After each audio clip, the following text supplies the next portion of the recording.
चलिए good morning friends. जो हमको क्वेश्चन जो न्यूमेरिकल पोर्शन हमको दिया गया था एमपी बोर्ड के पेपर में, उसका मैं सॉल्यूशन लिख रहा हूँ। क्वेश्चन क्या था मेरे पास, कॉपर सल्फेट के विलयन 1.5 एम्पियर की धारा से 10 मिनट तक वैद्युत अपघटित किया गया और क्वेश्चन ये है कि कैथोड पर निक्षेपित कॉपर का द्रव्यमान ज्ञात कीजिए। मतलब कैथोड के ऊपर कितना कॉपर जाके डिपॉजिट हुआ, आपको वो निकालना है। तो यहाँ पे कुछ डेटा हमको यूज करना पड़ेंगे, उसको मैं लिख ले रहा हूँ, है ना। करंट मुझे कितना दिया है, जिसको धारा बोलते हैं 1.5 एम्पियर, ठीक। और कितने मिनट तक गुजारा गया है यहाँ पे, 10 मिनट तक।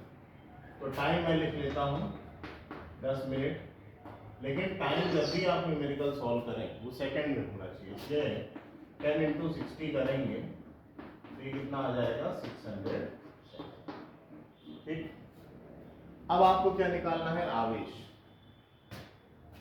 चार्ज। तो आपको सूत्र मालूम है, Q is equals to I into T, जहाँ पे Q क्या है, आवेश है, और I मेरा करंट इन एम्पियर है, और T जो है टाइम इन सेकेंड है। तो करंट इन एम्पियर दिया हुआ है, कितना है 1.5 इंटू टाइम कितना है, सेकेंड में लेना था 600। इसको आप सॉल्व करेंगे तो सॉल्व करके ये आ जाता है 900 कूलम,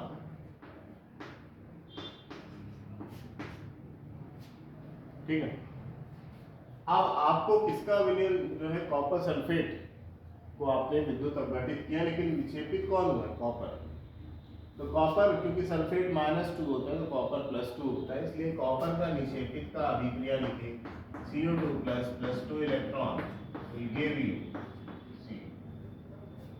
इस अभिक्रिया को पढ़ना चाहिए। 2 मोल कॉपर यदि आप यूज करते हैं तो वो 1 मोल कॉपर को डिपॉजिट करता है, और 1 मोल कॉपर का भार जो है वो कितना होता है, 63.5। कब, जब आप 2 मोल इलेक्ट्रॉन आवेश पास करते हैं। 2 मोल इलेक्ट्रॉन का मतलब होता है 2 फराडे, और 2 फराडे को कूलम में लिखना है तो आप क्या लिखेंगे, 2 इंटू 96487 कूलम। ये जो है ये कितना कूलम हुआ, ठीक है। तो आपका प्रश्न ये कि 2 इंटू 96487 कूलम आवेश आदि आप पास करते हैं तो 63.5 ग्राम कॉपर डिपॉजिट होता है। लेकिन आपने कितना पास किया है, आपने तो 900 कूलम। 900 कूलम के लिए आपको कॉपर का भार निकालना है, देखते हैं।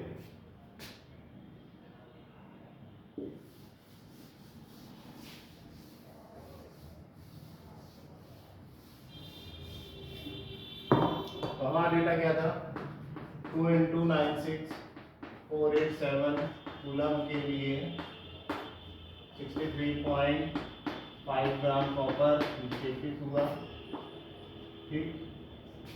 1 कूलम यदि पास करते हैं तो कितना आएगा, 63.5 बटे 2 इंटू 96487।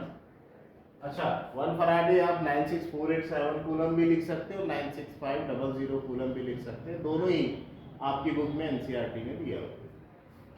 तो 1 कूलम पास करने पर इतना ग्राम डिवाइड होगा, लेकिन क्वेश्चन में आपने कितना पास किया है, 900 कूलम। तो 900 कूलम यदि आवेश आप पास करते हैं तो ये आता है 63.5। आपका फाइनल आंसर की तरफ जा रहे हैं। इंटू 900 भी इधर करना पड़ेगा, कौन में क्या आएगा, 2 इंटू 96487 ग्राम कॉपर आपका डिपॉजिट होता है। और इसको सॉल्व करके यदि आप फाइनल आंसर लिखेंगे तो आप निकाल के देख लीजिएगा, 0.2938 ग्राम। मैथ्स अपने को करना है, अपने आप से केमिस्ट्री नहीं करना। आई होप आपको क्लियर हो गया होगा। Thanks for watching. इसमें एक चीज़ और आप कर सकते हैं, यदि आपको ये तरीका ठीक है, नहीं तो आप एक फॉर्मूला लगा लेते हैं। उस फॉर्मूले का नाम है W is equals to EIT upon 96500। इस फॉर्मूले को लगा के भी आप इस क्वेश्चन को सॉल्व कर सकते हैं। आई होप क्लियर है। Thanks for watching.